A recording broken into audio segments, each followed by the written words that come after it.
Il faut que tu prophétises encore sur un grand nombre de peuples et de nations et de langues et de rois.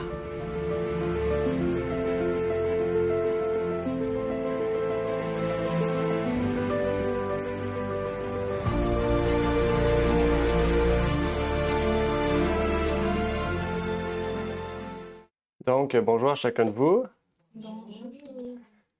J'espère que vous allez bien en ce matin de sabbat. Et aujourd'hui, nous allons réviser la leçon de l'école de sabbat qui était sur la parabole des talents, pour ceux qui ont pu le faire. Est-ce que vous vous rappelez de ce que nous partageait cette parabole des talents? Si on pouvait faire un résumé de cette parabole, qu'est-ce qu'on pourrait partager de cette parabole?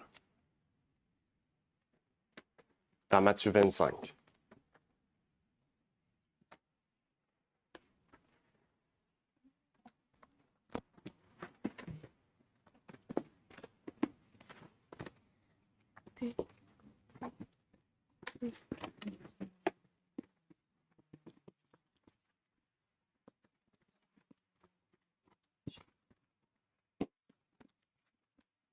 Donc, est-ce que vous vous rappelez de quelle était la parabole des talents? Qu'est-ce que... Personne peut aller, je peux Vas-y. aller. La parabole des talents, c'est un serviteur.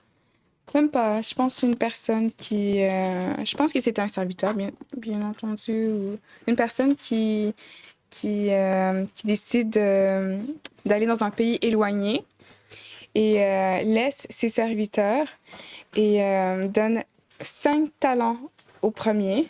Il donne 2 talents au deuxième et pour le troisième, il en donne 1. Et il les laisse en ayant l'idée qu'eux, ils vont pouvoir fructifier et rendre abondant leurs talents. Donc, pendant son départ, lui qui en a 5 est capable de fructifier 5 autres talents. Il en arrive à 10. Le deuxième est capable de fructifier pour 2 autres talents, donc il en arrive à 4. Et le dernier, lui, il décide, puisqu'il a juste un talent, de le cacher, de l'enfouir, juste à temps que le maître vient. Une fois que le maître vient, il demande d'en rendre compte maintenant à chacun des 3, voir combien qu'ils ont pu ressortir ou gagner par rapport à suite à son départ. Et là, il remarque que le premier en a eu 10, le deuxième en a 4 au total, et le dernier, lui, il n'en a pas fructifié, il a gardé le seul que le maître qui lui avait donné. Et là, le maître est vraiment très déçu. Il lui dit paresseux. Alors, on va le donner à celui qui en a 5, en fait, qui en a 10. Et lui, il va savoir comment fructifier. Lui qui en a pas, il va pas en avoir. Donc, c'est comme ça que je peux faire un petit résumé de la parabole des talents. Mhm. Amen. Merci pour ce résumé-là. Donc, ça va nous permettre de pouvoir commencer la révision avec, en nous rappelant cette parabole-là et aussi les grandes lignes, les grands points de cette parabole-là. Puis là, on va aller plus dans un sens spirituel pour essayer de comprendre comment aujourd'hui cela euh, peut nous faire référence à nous. Donc, c'est la raison pour laquelle on étudie ces paraboles-là, c'est parce qu'il y a une leçon à en tirer pour nous aujourd'hui. Et c'est ce qu'on va voir aujourd'hui, essayer de comprendre quelle est la leçon qui est partagée aussi dans cette parabole. Avant de commencer, on va faire une courte prière et par la suite, on pourra approfondir donc cette parabole. Prions. Notre Père qui est aux cieux, nous aimerions te remercier pour l'opportunité que tu nous permets d'être ici. Nous aimerions aussi que tu puisses bénir Sœur Elvire qui nous accueille, Seigneur, dans cette demeure, et que tu puisses envoyer tes anges, Seigneur, veiller sur cette maison et bénir chacune des personnes qui y vivent, Seigneur. Que tu puisses aussi permettre à ceux et celles qui doivent venir, Seigneur, et bien d'arriver en bien et de pouvoir, Seigneur, prendre place dans ton Église, Seigneur, auquel nous puissions, Seigneur, t'adorer en esprit en vérité, et que tu puisses nous remplir de ton esprit, Seigneur, au travers de cette étude et révision de l'école de sabbat, pour que nous puissions eh bien, comprendre ce que tu voulais nous permettre de comprendre et peut-être en tirer une leçon personnelle pour chacun de nous, Seigneur. Tu m'as prié donc pour ces choses au nom de ton Fils Jésus. Amen. Amen. Donc, depuis que Jésus est parti au ciel, Matthieu 28 nous révèle la grande commission que nous avons en tant que chrétiens. Et cette parabole-là, en fait, nous révélait justement ce plan-là de l'œuvre que Dieu nous a donnée. Cette parabole-là faisait allusion à des talents qui étaient, non pas le talent, un talent d'une personne, mais le talent, c'était un type de monnaie qui était utilisé à l'époque. Chaque talent, donc, a été donné à des serviteurs selon, on pourrait dire, selon ce que le maître voulait leur donner. À quelle allusion qu'on peut faire en lien avec ces talents-là? Quel est le message spirituel derrière cette parabole des talents? Si vous le savez. Quel est le message spirituel derrière la parabole des talents?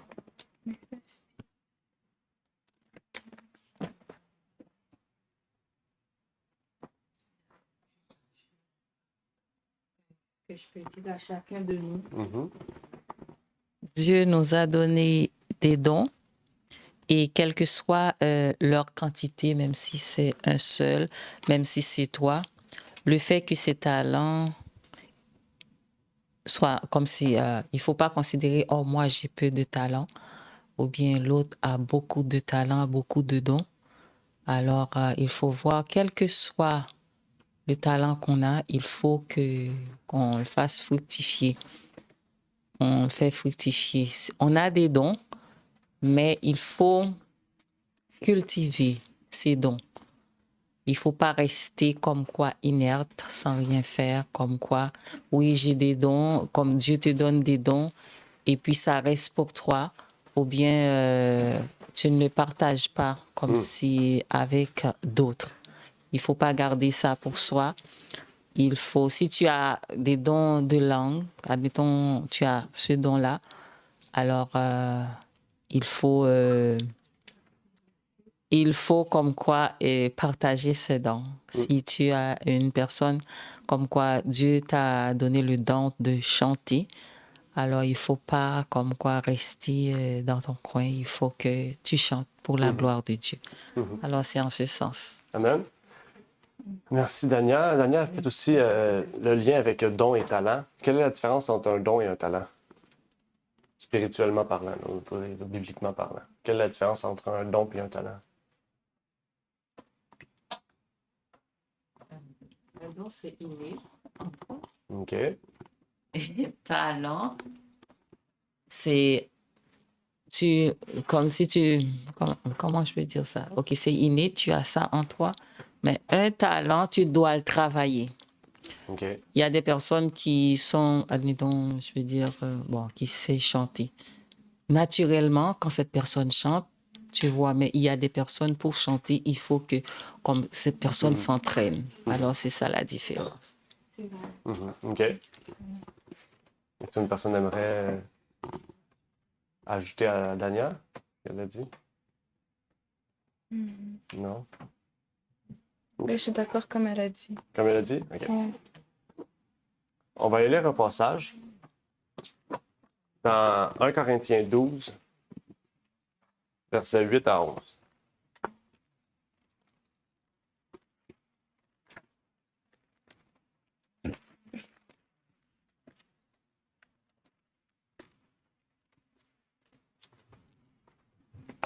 « 1 Corinthiens 12, versets 8 à 11. » Qui voudrait lire ce passage de Paul?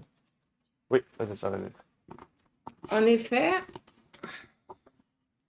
effet, à l'un des donnés est donnée par l'Esprit une parole de sagesse et à un autre une parole de connaissance selon le même Esprit.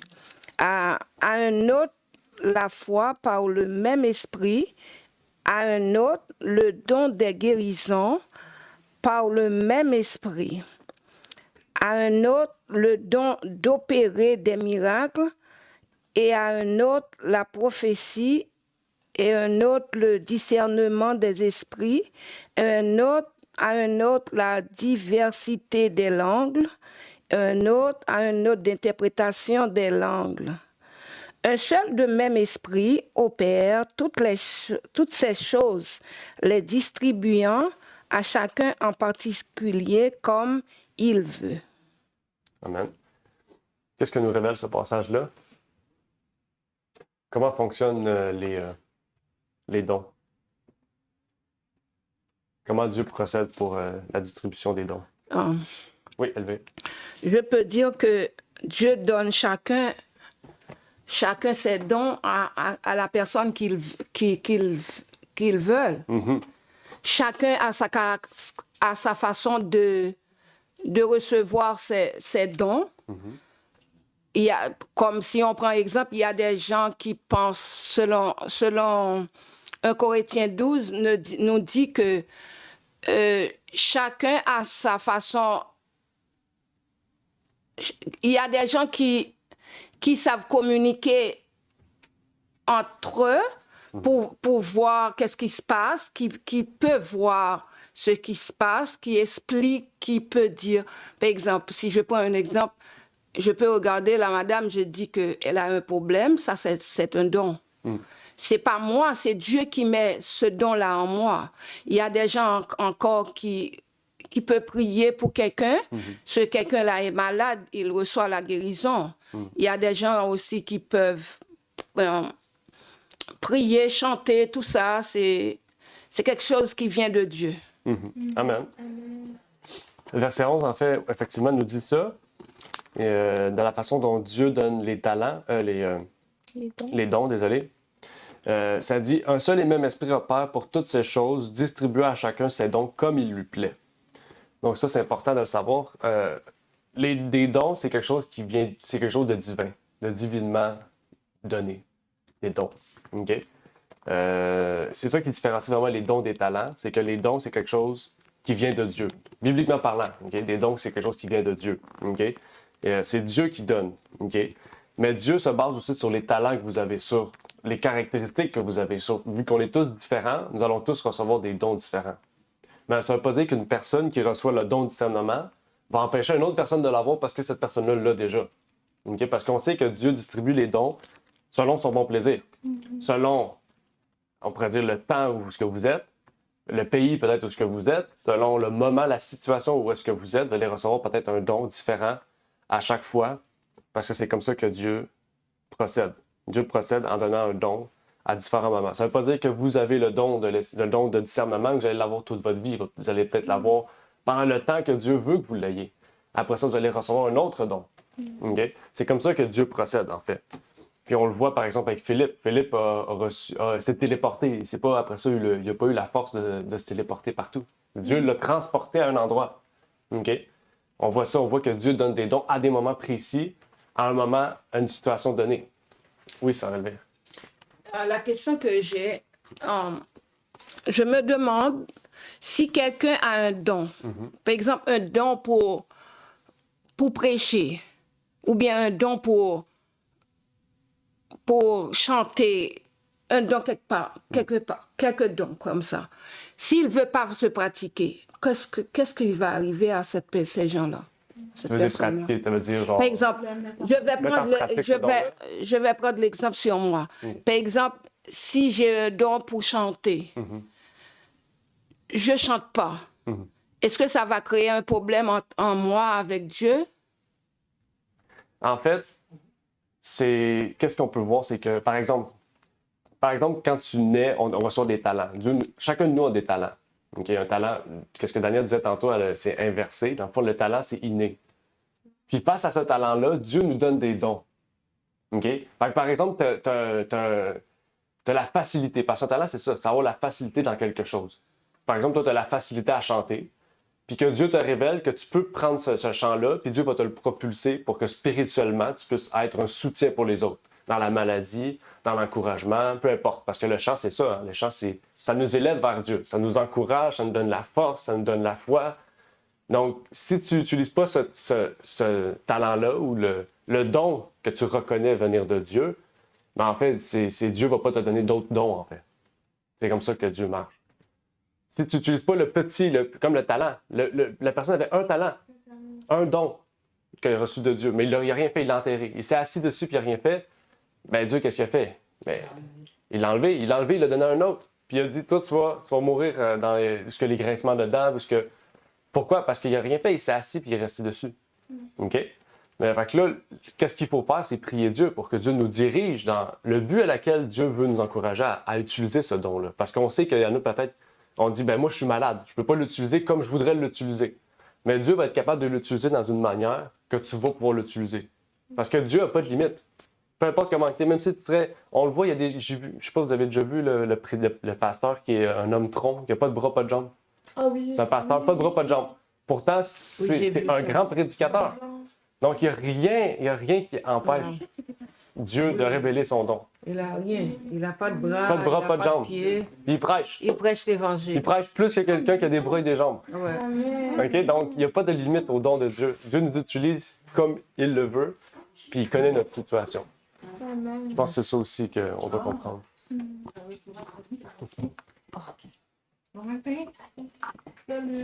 Bonjour.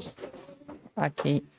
La question que Oui, Daniel. je vais poser, c'est qu'il y a beaucoup de personnes qui ont des dons, mais qui ne savent pas qu'ils Aussi. ont ces dons-là. Le plus souvent, la personne est là, puis Dieu lui a fait cadeau de ce don. Cette personne ne s'en rend pas compte. Alors, comment découvrir, admettons, cette personne qui ne savent pas, comment faire pour découvrir ce don caché en elle, parce qu'elle ne sait pas vraiment. Bonne question.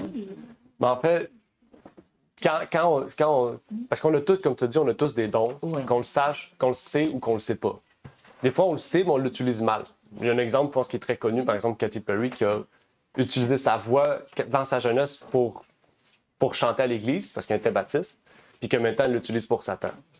OK? C'est un exemple flagrant que le don qu'elle avait reçu de Dieu, mais qu'elle l'a utilisé dans un but sur elle-même, centré sur elle, sur sa personne, puis sur la gloire de Satan plutôt que de Dieu. OK? Mais dans la situation où ce que tu dis, où il y a une personne, c'est pas qu'elle a un don, la meilleure chose à savoir déjà, c'est qu'elle prenne conscience qu'elle a, comment dire, un devoir envers Dieu de partager l'Évangile. Maintenant, elle doit comprendre que pour partager l'Évangile, c'est qu'on a tous des dons. Donc, la première chose à faire, c'est que si tu ne sais pas que tu as un don, c'est de prier pour que Dieu te révèle ton don. Je pense que Dieu va le révéler au travers de ta vie. Parce que quand tu vas rencontrer des gens, tu vas peut-être révéler ce don-là sans même le savoir. Mais là, vu que tu l'as demandé, Dieu va te faire des clins d'œil pour te dire, voilà, ça c'est ton don, ça c'est ton don. Les autres peut-être vont dire, hey, t'es bien bonne dans ça. Comment ça, tu es bonne dans ça? Puis là, tu vas comprendre, hey, ben, j'ai pas pratiqué, j'ai jamais fait ça de ma vie, tu sais. Je veux dire, je le fais de façon naturelle. Eh bien là, tu pourras utiliser ça pour un don pour Dieu. Je pense que c'est comme ça que Dieu peut te le révéler. Il y a différentes manières. Il peut te le révéler par l'esprit, par les autres personnes, peut-être par ta famille, peut-être par d'autres situations. Mais Dieu nous révèle les dons si tu le demandes. Si tu ne le demandes pas, tu ne pourras jamais savoir c'est quoi ton don. Ah, OK, je comprends. Ça veut dire, quel que soit le travail que Dieu met devant toi, fais-le sans hésiter. Exact. Le service qu'il met devant toi, fais-le sans hésiter. Parce que si tu restes à ne rien faire, tu ne vas pas découvrir vraiment quel don que tu as. Il faut te mettre au service de Dieu, puis au fur et à mesure, tu vas savoir Exact. quel don que Exact. tu as. Faut pas faire comme Simon le magicien, hein. C'est d'acheter à prix d'or le don de Dieu. C'est pas comme ça. Pourtant, c'est simple. Ça a l'air dur, mais c'est pas dur, c'est simple. Oui. C'est juste que c'est dur de faire le premier pas. C'est toujours dur de faire le premier pas. Mais après, quand tu l'as commencé, arrêter, c'est là que c'est le plus dur. Oui, c'est Je sais pas, quand il y a de l'amour derrière, c'est tellement plus facile parce que tu ne peux pas forcer. C'est vraiment parce que c'est quelque chose que tu fais vraiment par amour. Donc, désolée. Mais quand quelque chose est fait par amour, c'est automatique, facile, c'est authentique, c'est vrai, il n'y a pas de difficulté. C'est juste un plongeon facile. Voilà. Il y avait Mélissa aussi qui voulait... C'est bon. OK. Donc, on a compris ici que Dieu ne donne pas les mêmes dons à tous. Souvent, c'est un problème aussi dans l'Église chrétienne, surtout le mouvement évangélique, c'est qu'on pense qu'on peut tous recevoir le même don. On va tous recevoir le don d'enseigner. On va tous recevoir... Non, c'est l'Esprit qui décide. Chacun recevra un don selon l'Esprit. OK? Mais la question qu'on peut se poser maintenant, c'est si Dieu ne donne pas le même don à tous, est-ce que Dieu nous a fait la promesse que nous recevrons tous un don? C'est la deuxième question. Est-ce que Dieu nous a fait la promesse qu'on recevrait tous un don? Non. Non. Non? C'est-à-dire qu'il y en a qui vont avoir des dons, donc qui n'en auront pas? Non, tout le monde. On est tout Oui, tout le monde a un Mais don. c'est Tout le monde a un Tout le don. monde a des dons Tout le différents, monde. même. C'est Tout le ça. monde. Mais tout le monde a quelque chose de différent. On a tous quelque chose à Ouais, faire. on a Tu tous dois quelque chose. décider Mais oui. si tu dois décider si c'est quelque chose de bon ou si c'est quelque chose de mauvais. Parce que par la suite, tu dois d'abord vouloir vivre pour les autres. C'est comme exactement ce qu'elle a dit. Ouais. Mais tout le monde a un don négatif ou Mais mauvais. les dons, tu peux croire que tu n'en as pas, mais c'est peut-être le temps de chercher, le temps De trouver justement c'est quoi que tu peux développer. Comme les tests qu'on fait, ça peut aider à savoir c'est dans quel champ qu'on peut développer ce don-là. Puis une fois qu'on le pratique, c'est comme ah ok c'est ça mon don. Puis le développer. Mais en fait, On je pense peut- que- Ouais, non, c'est ça. On peut croire qu'on en a pas, mais on en a tous un. C'est juste le temps de le trouver, de le chercher, puis Exactement. après de le mettre en C'est ça. cultivation pour Mais Dieu. pour le savoir, il faut vraiment vivre dans la vie. Parce que tu as dit le truc de remplir la feuille. Non, mais ça La feuille- aide. C'est pas dit que c'est le principal. Mais par exemple, si on remplit cette feuille-là, ça peut aider parce que tu peux être là, puis j'ai rien. Puis t'es pas nécessairement dans le champ dans lequel tu es tous les jours. Puis là, c'est comme, oh, ok, ben, ça me ressemble pas, mais ok, je vais essayer. Puis là, une fois que tu essaies, oh, ok, ça me fait. Là, tu as un confort là-dedans. Peut-être que c'est quelque chose que tu n'aurais jamais pensé. Et puis, Ouais. c'est dans ce sens-là. Parce que quand on voit la parabole, on voit que chacun a reçu un don. Un 5, un 2, un 1. OK? Chacun reçoit selon sa capacité. OK? Que ce soit physique, mental ou spirituel, chacun reçoit. Il y en a qui vont en avoir plus que d'autres. Ça ne veut pas dire qu'il est meilleur que l'autre. Ça ne veut pas dire qu'il est plus proche de Dieu que l'autre. C'est juste peut-être qu'il a mieux compris son premier don, puis à force qu'il a avancé, mais il était fidèle, donc Dieu donne plus de dons. OK? Donc c'est juste la marche chrétienne. Chacun est différent, mais tous vont recevoir un don. C'est la promesse de la Bible. J'ai une petite question. Oui. Une affaire que je comprends pas dans ta parabole-là, c'est que. Ah, ça va 37, ma question va être finie.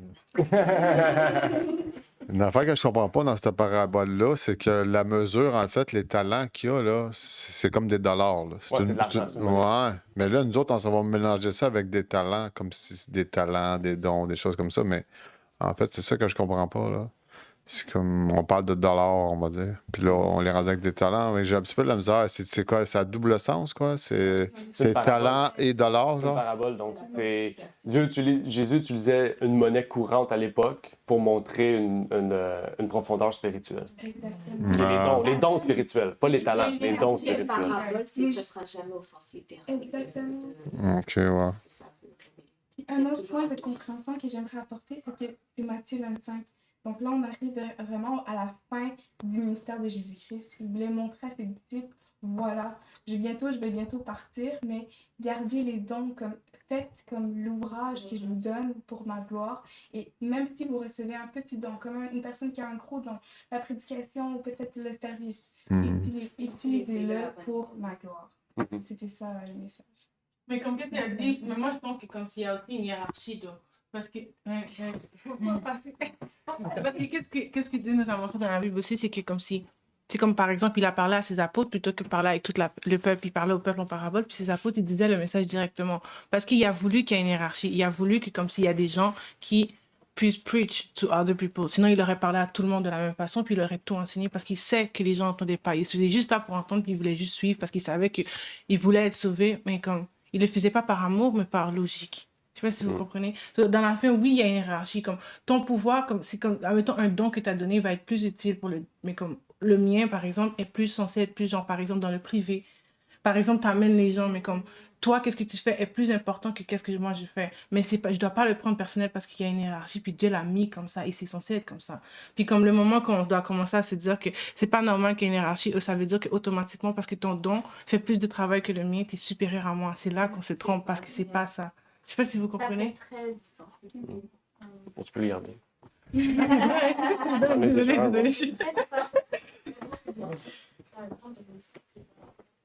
Ouais. Amen.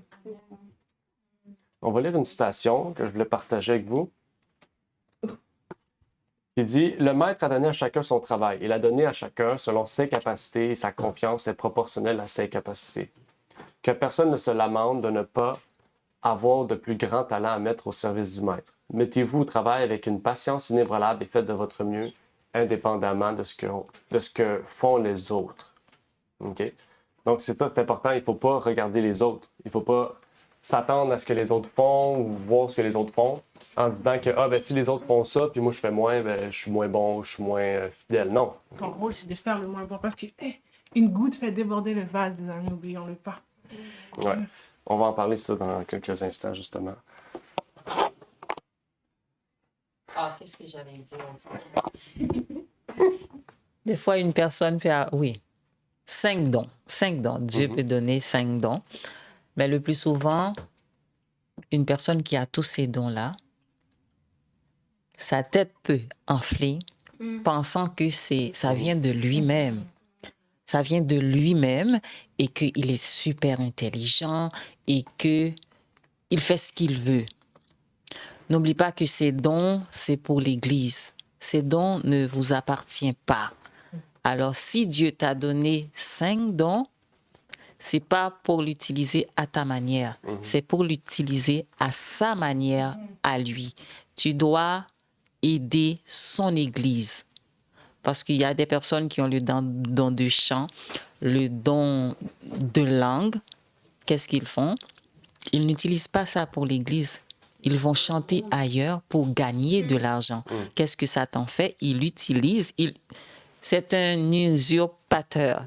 Il profite de ses dons pour faire gagner de l'argent à cette personne. Après, cette personne ne voit plus les œuvres de Dieu. Il voit ses affaires à lui.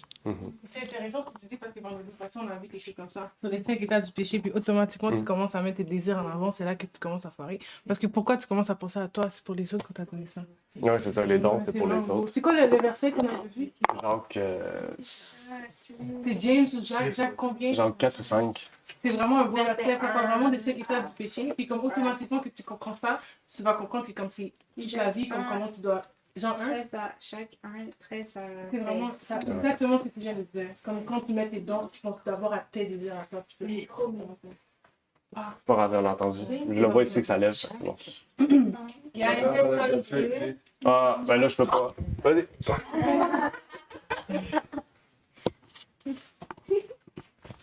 Comment doit-on différencier les vrais dons de Dieu? Bonne question.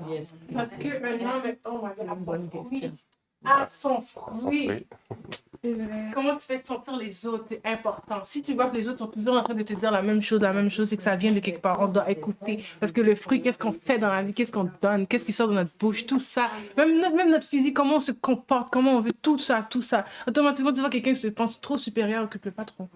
Occupe-le pas trop parce que cette personne-là, elle a peut-être raison, mais comme si ça va t'égarer à un moment donné. Parce qu'elle s'égare elle-même, tu comprends? Regarde-les. Ouais, Sarah, regarde-les. Amen. On va aller lire un autre passage dans Matthieu 25, verset 23. Matthieu 25, vers 3. Verset 23. Je vais être obligé de me lever 30 C'est secondes. trop de fou parce que je suis dans... Ah, c'est dans 11. Je peux lire? Oui. Non. Allez-y. Non. Attends, je suis pas rendue. Désolée. Attends, je suis pas rendue. Désolée. Ok, vas-y. Oui. C'est vrai, non, c'est vrai, non. Matthieu 25, verset 23. Ok, c'est bon. Son maître lui dit, c'est bien, bon et fidèle serviteur, tu as été fidèle en peu de choses, je te confierai beaucoup entre la joie de ton maître. Oh, c'est pas ça que j'ai, non? 25. Ouais. Mais genre, je sais C'est pas bon. exactement. C'est bon. Oui, c'est ça, mais comme... Ouais, c'est ça, exactement. Donc, qu'est-ce qu'on voit ici? Ceux qui sont fidèles, qu'est-ce que Dieu va faire sur eux? C'est quoi la bénédiction qu'ils reçoivent? Je t'établirai sur beaucoup. Amen. Voilà. Ceux qui ont été fidèles dans quoi? Dans toutes choses. Dans peu de choses. OK? Peu de choses. Mais dans toutes choses, dans les peu de choses, tu es fidèle dans toutes les petites choses. Donc, on voit ici que dans les petites choses, on est fidèle. Dieu va nous conférer de plus grandes choses. OK? On voit ça dans toute la Bible. OK? La même chose avec les dons. Même si les dons, on ne les voit pas. Par exemple, Luc avait un don. On ne sait pas c'est qui, Luc. Vraiment, on ne sait pas grand-chose sur Luc. On sait qu'il a écrit Luc, l'évangile de Luc, qui était un médecin. On l'appelle le grand médecin. On sait qu'il a écrit le livre des Actes des Apôtres. Puis qu'il a suivi tous les voyages à Paul. Donc, il y avait un don, notre Luc. Il y avait un don. Mais comparativement à Paul, son don, on pourrait dire, il ne sert à rien. Mais pas qu'il ne sert à rien, Parce que si on n'aurait pas eu l'évangile de Luc, puis le livre des Actes, on serait sûrement pas là aujourd'hui. Donc, Luc a un grand don qu'on n'a pas vu, en fait.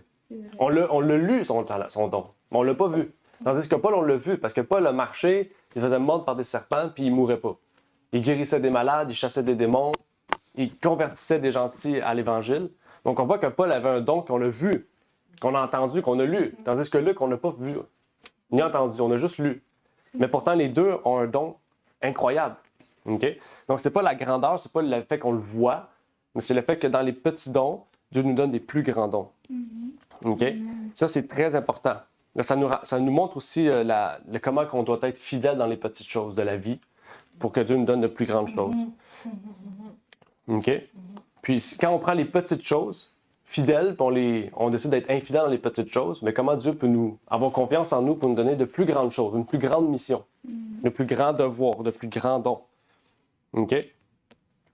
Donc, on va lire un autre passage ici qui nous dit... Oui, OK, vas-y, Sarah. Question. C'est comment on différencie les petites choses? Là?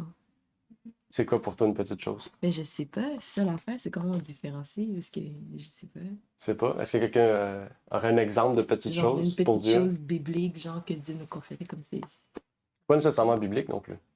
Parce que la fin, c'est que c'est plus compliqué que ça. Tu peux pas on ne doit pas essayer de chercher. Parce que c'est comme si je prends l'exemple de Pierre, c'est quand il a commencé à trop réfléchir qu'il est tombé dans l'eau. Parce que la fin, c'est que ça doit vraiment être naturel. Vous devez savoir, vous devez comprendre et savoir avec conviction que vous êtes le peuple de Dieu, vous comprenez? C'est quand on comprend ça, puis comme on veut bouger, tu vas comprendre que comme c'est n'importe quel petit détail que tu vas faire, va être comme... So, tu dois pas chercher à le comprendre, tu vas le comprendre quand tu le comprendras. Ouais, mais dans le sens, mais dans le sens aussi que oui, naturel, mais il y a des gens qui travaillent aussi sur le naturel. Parce que des fois, le naturel, ça vient pas nécessairement naturellement. Des fois, c'est quelque chose que tu travailles pour que ça devienne naturel. Parce que c'est quand même genre... Comme en général, on est quand même un peuple du monde, mais là, pour devenir un peuple de Dieu, il faut travailler les choses pour que la routine devienne naturelle. C'est ça ce que je disais? Fait que c'est comme en même temps, c'est comment que quelqu'un peut différencier les petites choses quand que c'est quelqu'un qui a déjà été genre dehors, puis là, qui se ramène à Dieu, puis qui essaie de marcher selon la routine, selon, genre, pour que ça devienne, On va approfondir sur ça. On va répondre aux questions, on va approfondir après. Pour moi, les petites choses, ce sont des choses qui sont très importantes. Pourtant, pour nous, on n'en accorde pas autant d'importance. Ça, c'est vrai. Par exemple, lire les Écritures, on peut voir, ça c'est une simple lecture. Pourtant, c'est très important, c'est s'alimenter spirituellement chaque jour. Par exemple, soulager un ami qui a besoin du réconfort, ça c'est une chose très simple, mais qui a beaucoup d'importance quand on continue à faire ça quotidiennement. Amen. Moi, j'ai un exemple. Comme par exemple, le don du service, ça, c'est comme un don. Puis par exemple, une personne qui rentre dans un magasin, puis en arrière d'elle, il y a une personne qui est vieille, une personne âgée. Juste tenir la porte. Tenez, madame, rentrez.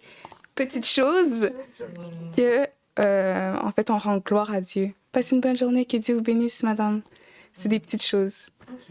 Comme aussi une personne qui a le don de parler, prédication. « Oh non, ça me tente pas de prêcher dans ces gens-là. Ils vont jamais comprendre l'Évangile. Ils ont pas... tu sais, c'est des... Par exemple, LGBTQ, genre, ils vont jamais arriver à cette compréhension-là. Mais non, même si c'est des petites choses pour nous, que nous, on voit pas l'importance, Dieu voit l'importance dans ces choses-là. »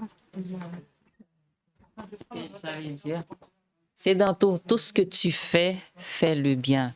Tout ce que tu fais, fais-le pour la gloire de Dieu. Admettons, je vais servir quelque chose. Mes mains sont sales, OK? Sont sales. Je lave mes mains pour manger. Puis, un jour, je suis pressée, comme quoi, admettons, mes mains sont sales, OK? Puis, je dois préparer quelque chose pour vous donner. J'ai dit, de toute façon, ils ne voient rien, que j'ai pas le temps pour aller laver mes mains, là. Alors, fais tout ce que tu avais l'habitude de faire, fais-le convenablement, et puis c'est tout. Comme Mélissa a dit, naturellement, ça va venir. Tu vas voir, tu vas dire. Parce que ta conscience va te le reprocher. Elle va dire, mais tu sais ce que tu as fait, c'est pas bon. De toute façon, là, j'ai pas le temps. Tu dois tout faire bien pour la gloire de Dieu. Amen. Par amour, ça vient naturellement. Mhm. Mhm. C'est intéressant aussi ce que Sarah a dit, parce que il y en a beaucoup peut-être parmi nous, peut-être qui ont grandi dans la foi chrétienne, qui ont certaines choses de pratique qu'ils ont déjà, mais pour ceux peut-être qui n'ont pas grandi dans un milieu chrétien, qui ont grandi dans le monde, puis qui doivent commencer à dire « je suis enfant de Dieu », puis dire quelle habitude c'est que je dois prendre ou quelle chose que naturellement je dois faire. Quand on parle d'un passé qui est très lourd des fois, où on a appris juste à faire le contraire de ce que Dieu veut, c'est-à-dire l'amour, eh bien, c'est pas quelque chose qui est naturel. Okay? Donc, souvent, on doit désapprendre pour réapprendre. C'est quelque chose qu'on doit faire. Je pense aussi nous-mêmes, on doit le faire. Quand même on est éloigné de la foi, puis on revient, on doit désapprendre pour apprendre. Mais comme vous avez dit, c'est quelque chose qui va revenir naturellement. Parce que si vous vous soumettez à Dieu, Dieu va naturellement travailler en vous pour que l'amour se développe, puis que chaque petite chose devienne quelque chose de grand pour vous. Puis à force d'avancer avec Dieu, mais en fait, cet amour-là va grandir. Puis les petites choses que vous faisiez, bien, vous allez les faire plus importantes. Au début, comme on a dit, vous allez tenir la porte, mais peut-être après, vous allez peut-être visiter les personnes âgées pour aller justement les réconforter, prier avec eux, chanter, leur donner la force, leur donner le courage, les rendre joyeux, parce qu'on sait que le bonheur peut guérir des maladies. On sait que la joie, l'amour peut guérir des choses. Donc, des petites choses vont nous amener à vraiment performer dans notre don, dans ce que Dieu nous appelle. Okay? Donc, c'est ça. Il faut toujours laisser la place à Dieu, premièrement, puis Dieu va travailler en nous. Puis il va continuer naturellement, justement, à nous changer, sans même qu'on le sache. C'est les autres qui vont souvent le savoir aussi, qui vont dire, écoutons, pourquoi tu fais ça? Tu faisais pas ça avant? Puis tu vas dire, ah, Dieu travaille en moi, Dieu me change. Puis là, tu deviens un témoignage. Cette parabole-là nous révélait ces choses-là. Est-ce qu'il y avait une autre question? Non? OK.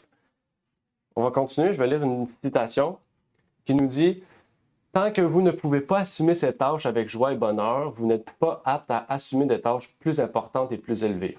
Les tâches humbles qui nous incombent doivent être assumées par quelqu'un et ceux qui les accomplissent doivent sentir qu'ils font un travail nécessaire et honorable et que dans leur mission aussi, humble soit-elle, ils accomplissent l'œuvre de Dieu aussi sûrement que Gabriel lorsqu'il a été envoyé au prophète. » Donc on voit ici, peu importe ce qu'on fait, ce à quoi Dieu nous appelle ou ce qu'on fait naturellement, malgré qu'il soit différent, puisqu'on n'a pas le même caractère, on n'a pas fait pas la même chose, eh bien, on voit que c'est important aux yeux de Dieu, puis pour nous aussi, on voit que c'est important.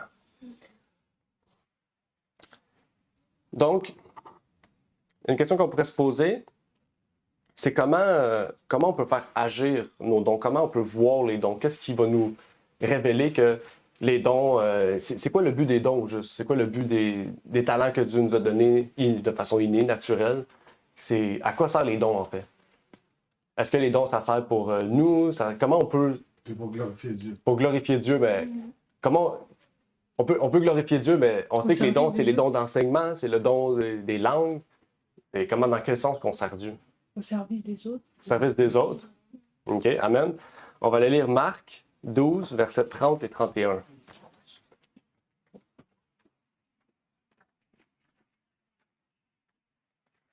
Marc 12, versets 30 et 31. Si une personne aimerait lire. Attendez, s'il vous plaît. Marc 12, versets 30 et 31.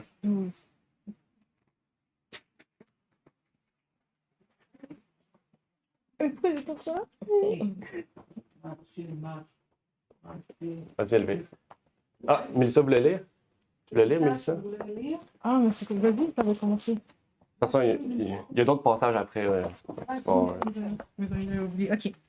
Et tu aimeras le Seigneur, ton Dieu, de tout ton cœur, de toute ton âme, de toute ta pensée et de toute ta force. Voici le second, tu aimeras ton prochain comme toi-même. Il n'y aura pas d'autre commandement plus grand que celui-là. Amen. Donc, on voit ici que la loi de Dieu, les 10 paroles de Dieu, sont résumées en deux grandes parties, qui fait un tout, qui s'appelle l'amour. Donc, on voit que l'amour, c'est ce qui doit régir notre vie. On sait que ce n'est pas l'amour du monde, c'est l'amour de Dieu. L'amour de Dieu, c'est un amour agapé, qui n'a pas de limite. C'est-à-dire qu'il ne fait pas de différence entre qui est devant nous, auquel on va dire, bon, je donne plus de faveur à lui qu'à elle, ou quel type de personne, ou tel type de nationalité. Non, il n'y a pas de ça, ça n'existe plus, ça. Quand on est rempli de l'esprit de Dieu, eh bien, l'amour qu'on donne n'a pas de limite, n'a pas de favoritisme, n'a pas séparatisme ou peu importe. C'est un amour égal pour tous, puis on œuvre pour chacun d'eux. Même si la personne qui est devant nous nous déteste, parce que peu importe la raison, ah, j'aime pas ta nationalité, puis qu'elle nous aime pas, ben nous, on doit quand même lui donner le même service que ce serait une personne qui nous apprécie. Il n'y a pas d'inégalité. Jésus, c'est comme ça qu'il l'a révélé. Il a donné autant d'amour aux Juifs qu'à une femme à l'autre bout de la Judée qui est allée la voir tout seul. Donc, on voit que Jésus n'avait pas de favoritisme avec le groupe d'individus qu'il y avait devant lui, ni même le sexe qu'il y avait devant lui, que ce soit homme ou une femme. Il n'y a pas d'injustice comme ça avec Dieu. Et ça, c'est intéressant. Maintenant, allons plus dans une facette négative. Désolé. Quel est le résultat de ceux qui, comme l'homme dans la parabole, qui a pris ce talent, qui l'a enterré, qui a entendu que son maître revienne, puis qui l'a redonné au maître? Quel est le résultat de ceux qui font ça avec leurs dons?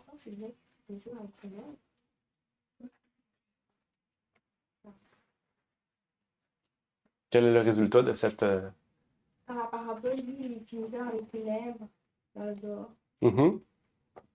Il y aura plus de pleurs et de grincements dedans. Donc, c'était pas quelque chose de très positif pour lui. Ça nous montre... Est-ce que vous êtes d'accord que ça nous révèle aussi ce qu'on a vu la semaine passée dans la parabole? La parabole, la semaine passée, on avait vu ça aussi. Celui qui essaie de rentrer, qui n'avait pas un habit de noces. Qu'est-ce qui arrive? Oui, il rentrait Il va exactement dans les ténèbres, là où sont les pleurs et les grincements dedans. On voit, OK, les paraboles... On est où, là? Matthieu 25, 30.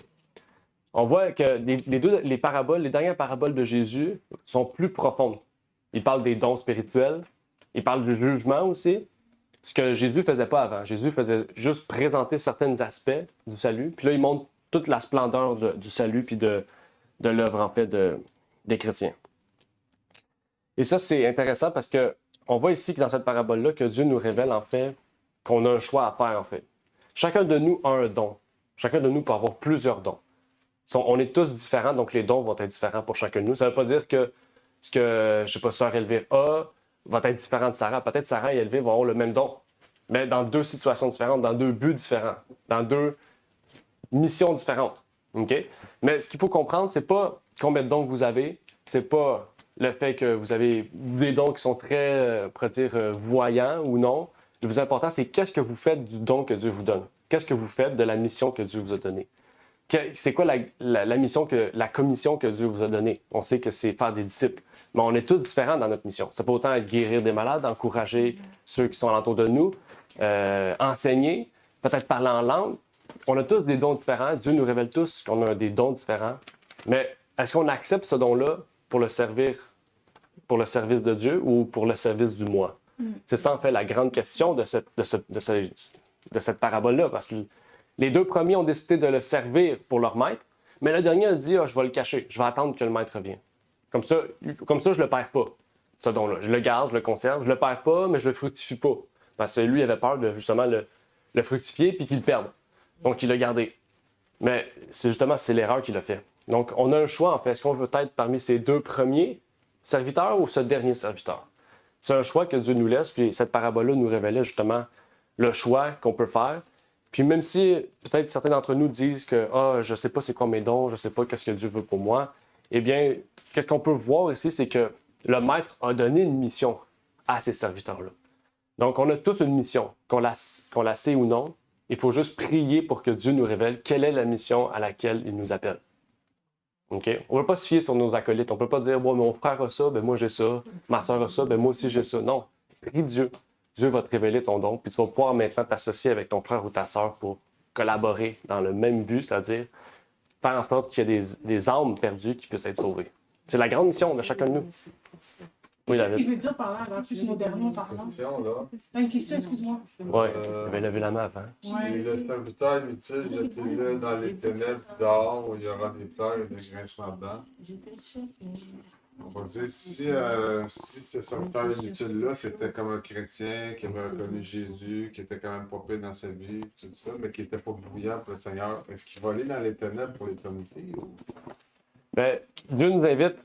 En fait, la question, c'est pas de savoir est-ce que tu connais la vérité ou non, est-ce que tu te dis chrétien, c'est-à-dire fidèle à Dieu ou non. Parce que la grande mission de tous les chrétiens à la base, c'est la grande commission, c'est de faire des disciples. Donc, si normalement tu es un chrétien, puis que tu es fidèle à Dieu, tu vas vouloir partager le savoir, pas le savoir, mais la joie que tu as de croire en Dieu, tu vas la partager aux autres. Ouais. C'est ça la mission. Fait que si tu fais pas ça, mais tu fais comme ce serviteur-là. Tu dis, j'ai peur en la partageant, comme les Juifs en fait. Les Juifs avaient peur de le partager, de peur qu'eux-mêmes le perdent. Donc, ils sont restés chez eux, ils ont dit, les gentils sont un peu, puis nous, on est peu. Ouais, c'est vrai. Tandis que les Juifs de l'Ancien Testament ont fait le contraire. Ils ont tellement voulu montrer comment Dieu est bon qu'ils se sont convertis à leur faux Dieu, à leurs prêtres, à toutes sortes de choses. Donc, il faut avoir un juste milieu aussi dans ça. On ne peut pas juste dire « je crois en Jésus, puis on n'en parle pas, puis je reste pour moi sauvé ». Mais on ne peut pas non plus aller dans le monde, faire tout ce que le monde fait en disant qu'on va les amener à Dieu. Il faut un équilibre. Puis cette personne-là, si en fait elle s'assied sur son don, sur la mission que Dieu nous a tous appelés, bien oui, elle va finir à l'endroit où parce qu'elle va être déclarée. Elle ne sera pas déclarée injuste. C'est écrit qu'ici, elle sera déclarée inapte à servir Dieu. OK?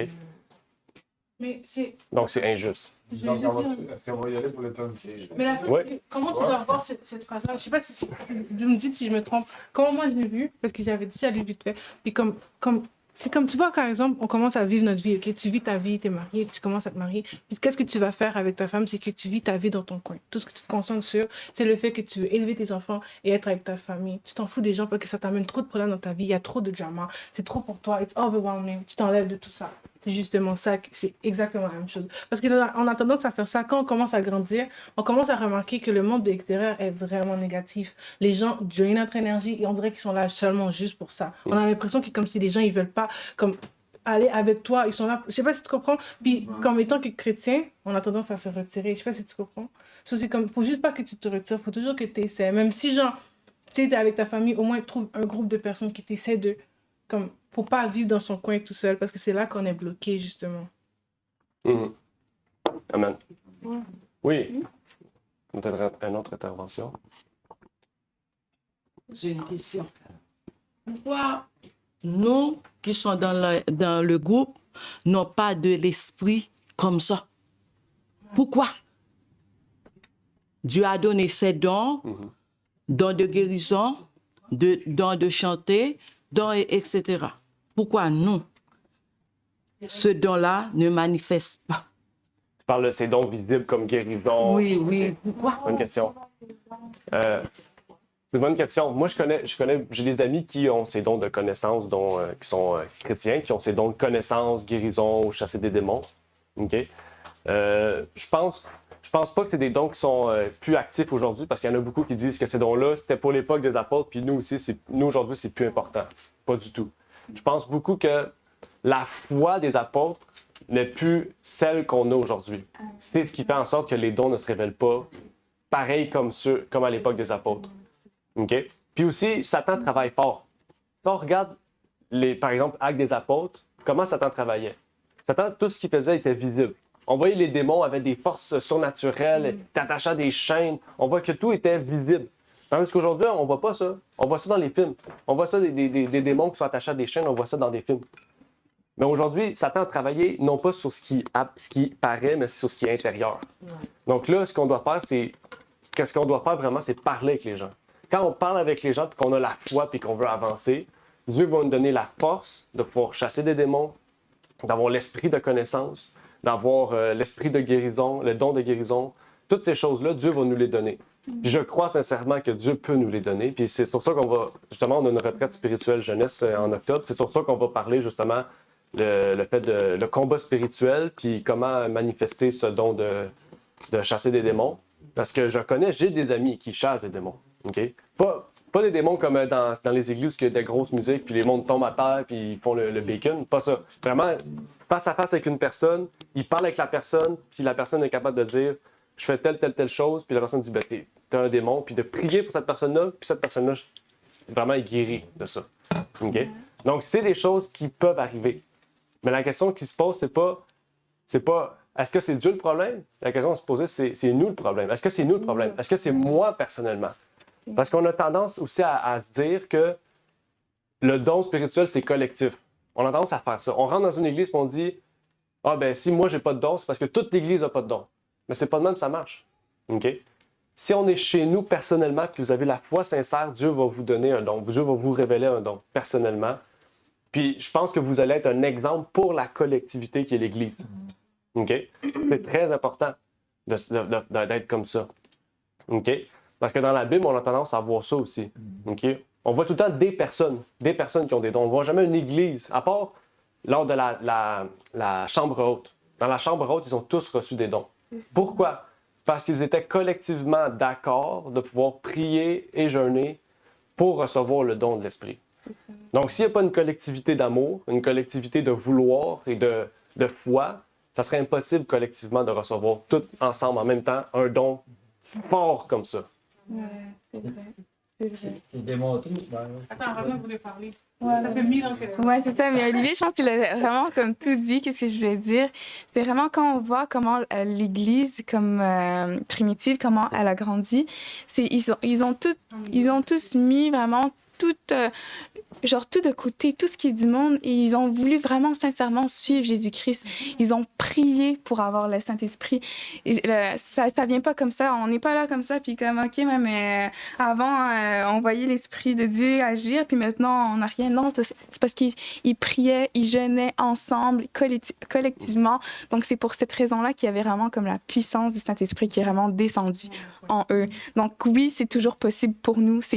Dieu est toujours là à avoir comme les mêmes dons, les mêmes privilèges qu'il a permis à l'Église d'avoir que nous aussi on a en ce moment.